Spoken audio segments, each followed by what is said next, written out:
on CityCast Nashville, we are bringing you an exclusive recording from one of the best panels at this past weekend's Music City Food and Wine Festival. It was moderated by Anna Saba from Nashville Hidden Gems and featured Vivek Surti of Taylor, Anna Aguilar of Tantismo, and Shivani Darcinos of Cafe Babu, all talking about the realities of running immigrant-owned restaurants here in Nashville and their personal stories behind the food. It's Wednesday, April 29th. I'm your host, Marie Cecile Anderson, and this is what Nashville's talking about.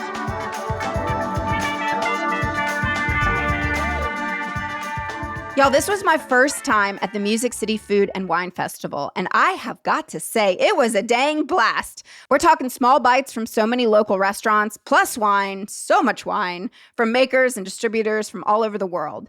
My favorite bite of the night easily was the blackberry smoke burger from Cletus. Oh my God, it was unbelievable. It had mascarpone cheese on it. And in between all those bites, I caught a really great conversation I'm excited to share with you now, so I hope you enjoy.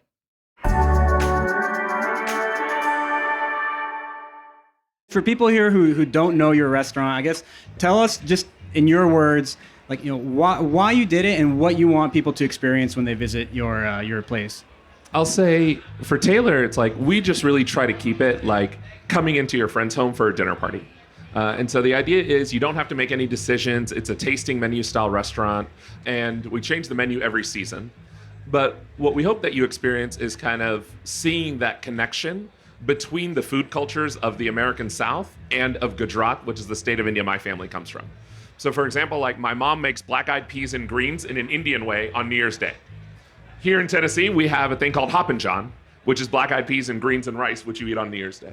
In Nashville, we have the tradition of the fish fry, which not many people know, but my friend Jordan Hubbard knows that before Nashville was a hot chicken town, it was and continues to be a fish town. So hot fish and spaghetti was the more popular dish. And so when my parents went to their first fish fry, my mom adopted that tradition and started frying the catfish with all these Indian spices. So kind of like as we're growing up in this new place, with the traditions that we came from, how can we then pair those two cultures together to then showcase, I think, what is the next big trend in American food, which is first generation American cuisine. So Cafe Babu, it's a cafe, it's coffee, cocktails, wine. It's Indian inspired, Greek inspired. It was always a dream of mine to want to open up a coffee shop. And it was always a place like I wanted honestly, I wanted to create a space that people can come in, make friends, like where no one's a stranger to each other. I think that's a Gujarati thing. We're just chatty people. We love talking to people. But essentially for the cafe, I wanted a space where it's like an escape, where you feel like it's a nostalgic area. It's like, you know, the most beautiful thing I hear, I think on a day in, day out basis is people from any country, anywhere they've traveled or whatever it may be. You come in and they're like, this reminds me of this place, or this reminds me of this place, or this reminds me of, you know, et cetera, et cetera. And to me, it's just so beautiful to have one space that can give so much nostalgia. And also the energy, we always want to keep it high. The food, we always want to keep it different. And a little bit about it is it's a little Greek inspired because my husband's Greek, I'm Indian, and we both have like really blended our cultures into just everything we do. And for me, the beautiful part about coming into the cafe is it's also very hospitality driven. It's very much like, welcome to our house, like grab a cup of water, grab a cup of coffee, like what can we do for you? Like how can we serve you today? If you're having a bad day, just like stop in, let me just say hi to you, like we'll just chat. Like that's why I'm not allowed to be on the POS anymore. Like I slowed down the line apparently. But the beauty of it is that for me, it was always just a place where people can just like kind of come in and leave their worries behind. Like in India, chai culture is very important, where it's like, if you're working, you're stressed or whatever it is, have a cup of tea. You don't think about your problems. In Greece, every day, if it's a beautiful beach day, the shops are closed. We're going to go on the beach and have a Freddo cappuccino. And, you know, for us, I feel like Nashville needs that, like just like a little timeout, a breakout kind of thing, just to reset, revitalize ourselves, and just like have a moment where you genuinely can have this third space where you can go on a coffee date. You don't have to have your laptop up, or you can have your laptop up and just, you know, Bad Bunny might be playing at 8 a.m. I don't know. That's happened before.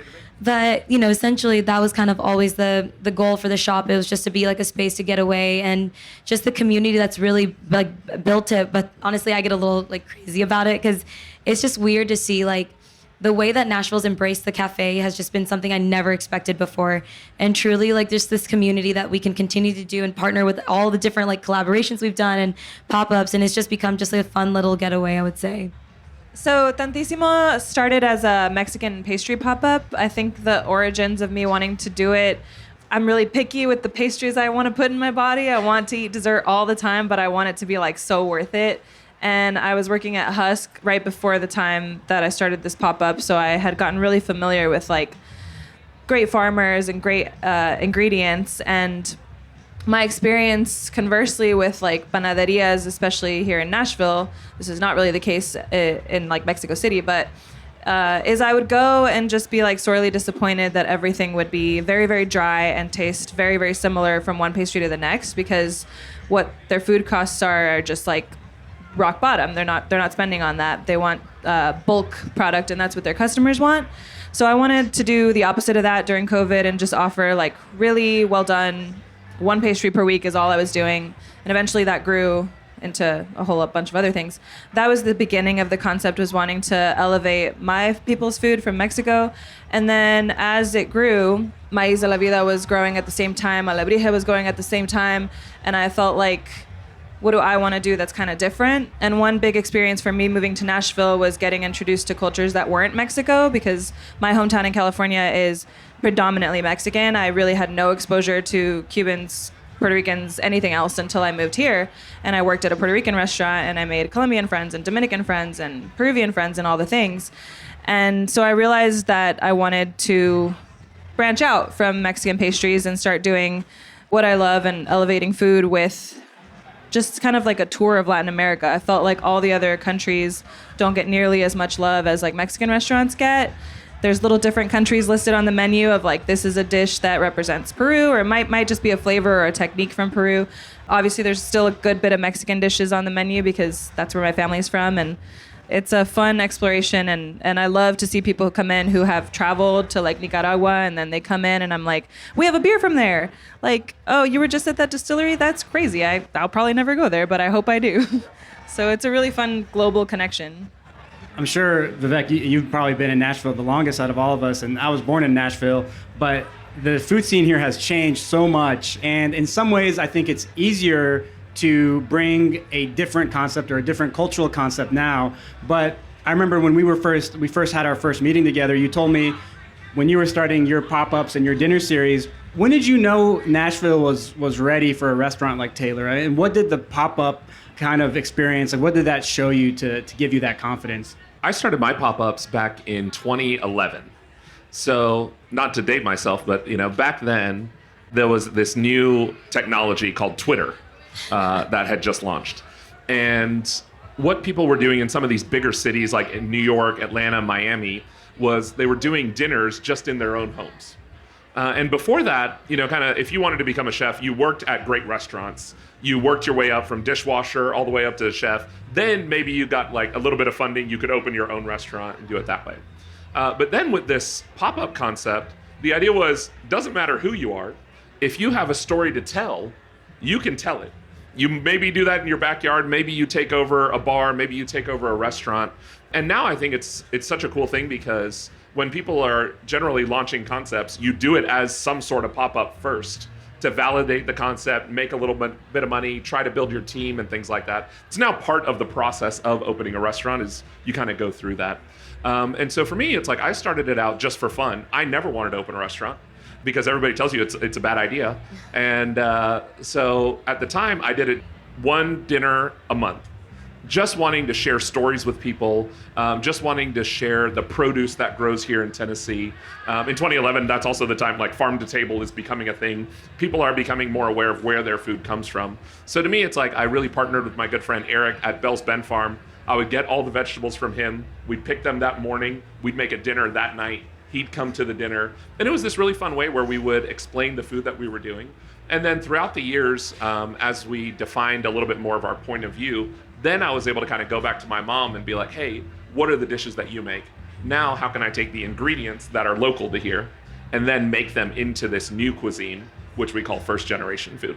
That actually kind of leads into my next question. So I think I think the word authenticity gets brought up a lot when talking about foods from different cultures. And as someone who, the main mission of my page is highlighting a lot of the mom and pop immigrant-owned restaurants in Nashville. I think people kind of would expect me to be someone who's like really like, oh yeah, things need to be authentic this certain way, but it's kind of a little bit of a loaded term. And with that last thing that you said reminded me of it. So much of cuisine from its origin, it's really shaped by the local ingredients that you have. So it's almost impossible to make something authentic here to a place that's thousands of miles away if you don't actually have those same raw ingredients. And even the same environment, I think, shapes it a lot.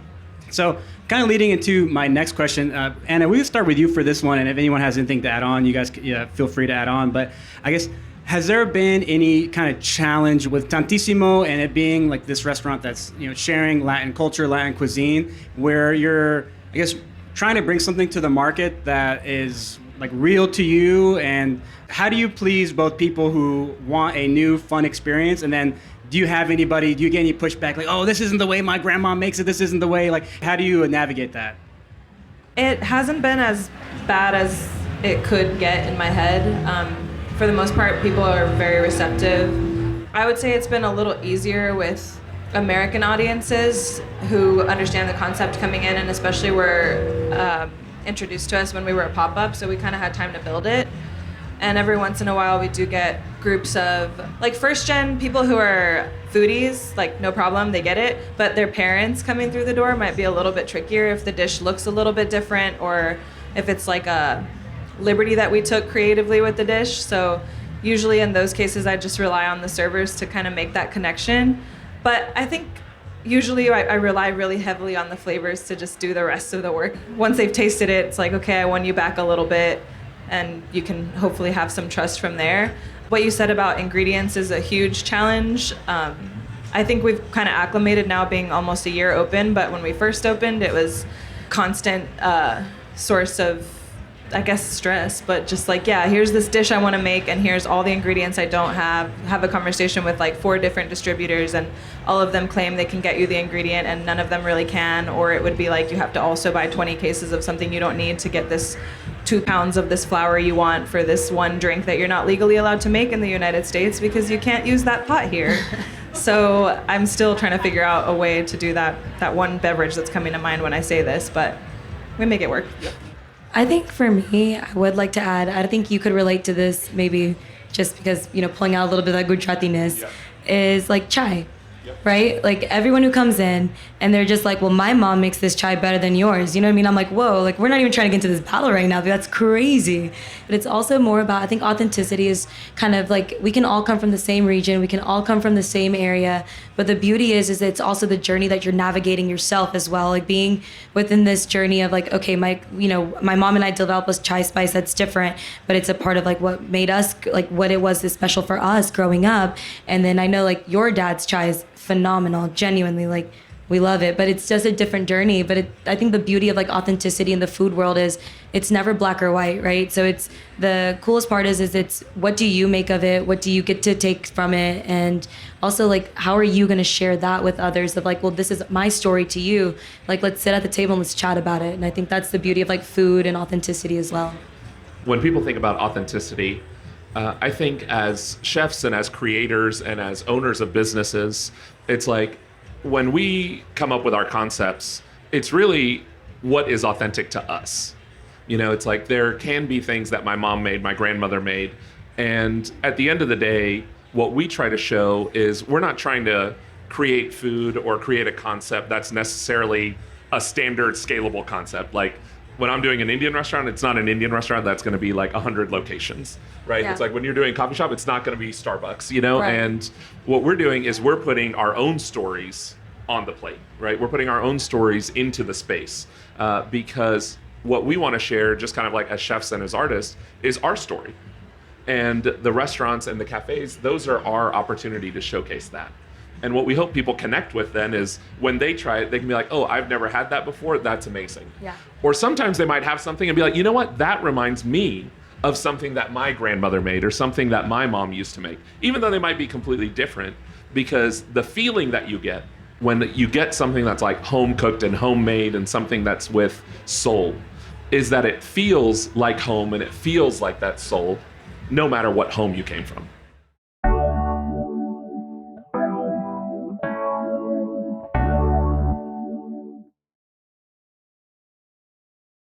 As kids of immigrants, there's, I don't know if this is the case with you guys in your families, but definitely always, we kind of grow up with this expectation of, having a strong work ethic. And as someone who, I'm more of a witness, observer to the restaurant industry, the hospitality industry, I know having a strong work ethic probably goes a long way in this industry where it takes a lot of work, a lot of labor. But I wonder if any of that is ever sometimes also a burden, this expectation that sometimes comes with, one, being an immigrant, and two, running a restaurant, like no days off, always being there, morning to close. How do you guys navigate that? How has your family background, anything, how has that helped you in the hospitality space? And is there anything that you've had to do to, I guess, have a better work-life balance, if that's possible? I think that what you talk about with the burden piece is definitely there. I mean, my mom was like raising me on speeches of how I could be the president as soon as I turned 35. So this is like much more, I guess if I think about it in terms of that, like what I'm doing now is probably way more chill, but it's really not. Let me know when the campaigning starts, I know, right?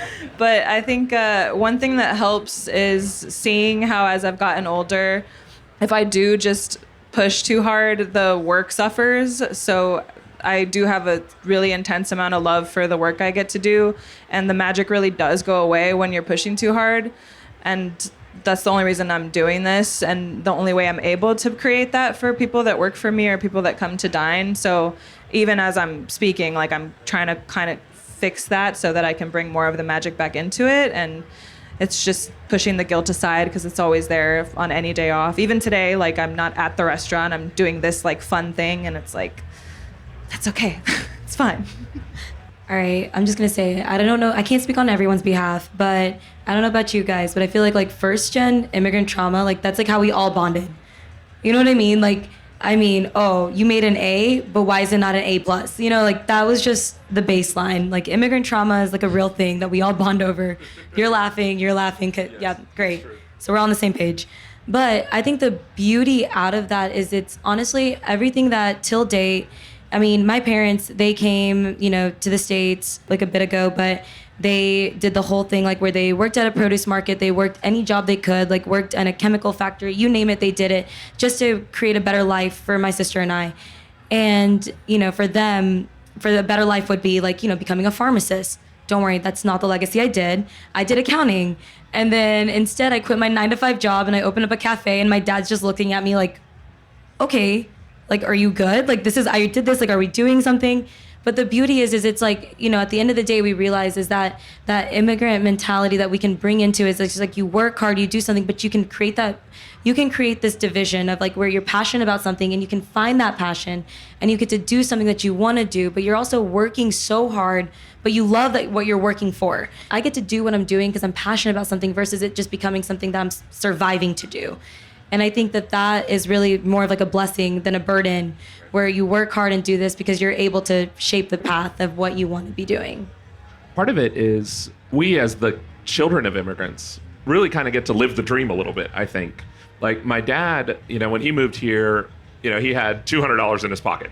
And that's not an uncommon story. It wasn't like people were coming with thousands of dollars home. Like they literally would come with like $200, $300. Their parents might have saved up for that for years to give them that.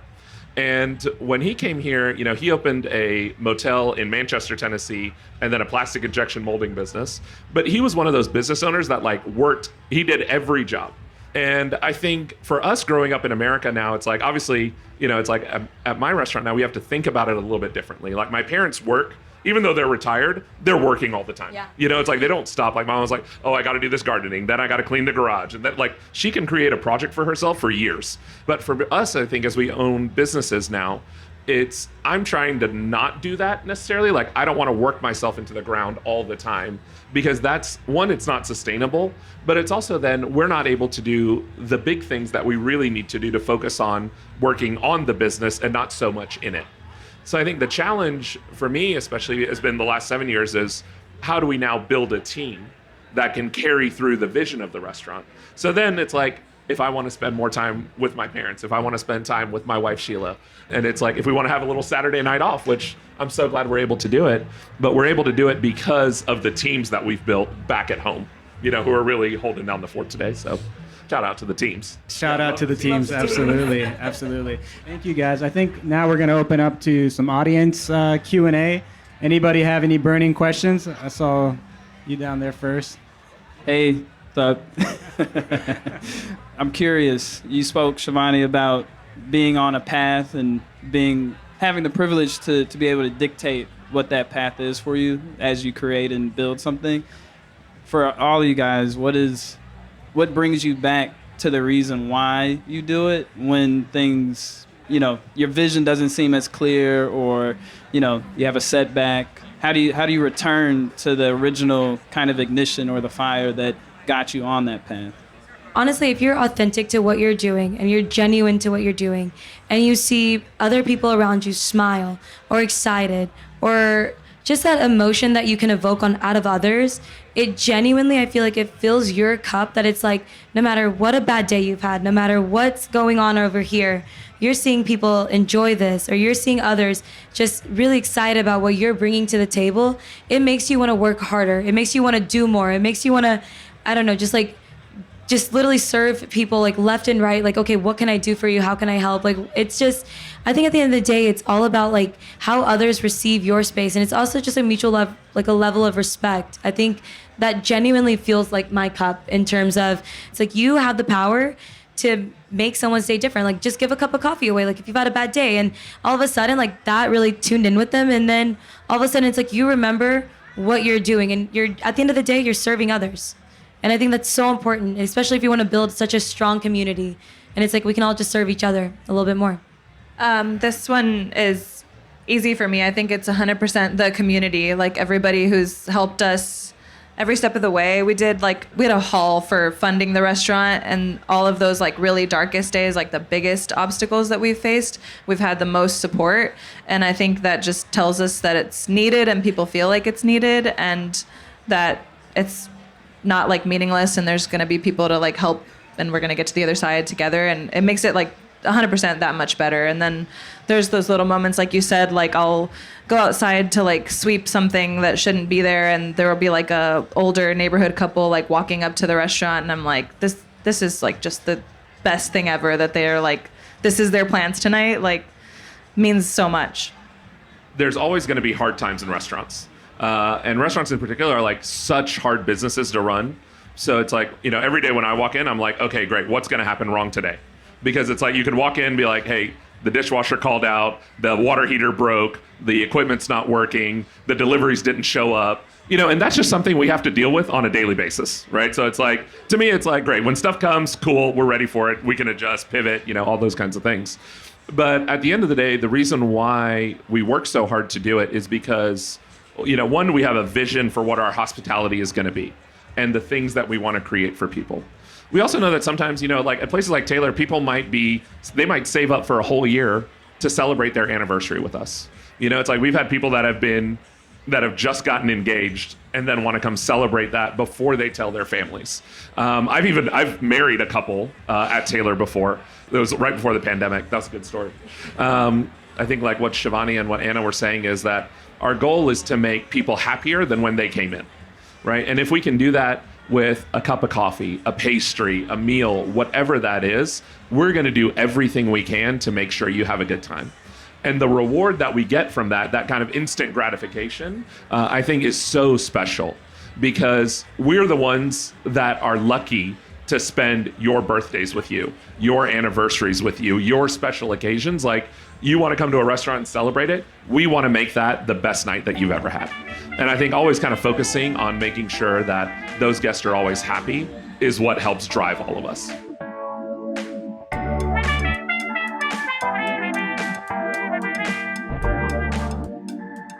I hope y'all enjoyed that conversation as much as I did. And if you want to dig deeper into these guests, both Enes Saba and Vivek Surti have been on CityCast Nashville. We're going to link their episodes in today's show notes. And hey, go support these businesses and let us know what you think. That's all for today here on CityCast Nashville. And don't forget, early voting for the Davidson County primary elections is going on now through April 30th, with Election Day on May 5th. If you want to support this show and get great perks, become a CityCast Nashville neighbor at membership.citycast.fm. If you enjoyed the show, why not tell your friends? Rate the show, leave us a review, and subscribe to our CityCast Nashville newsletter. We'll be back tomorrow morning with more news from around the city. Toodles!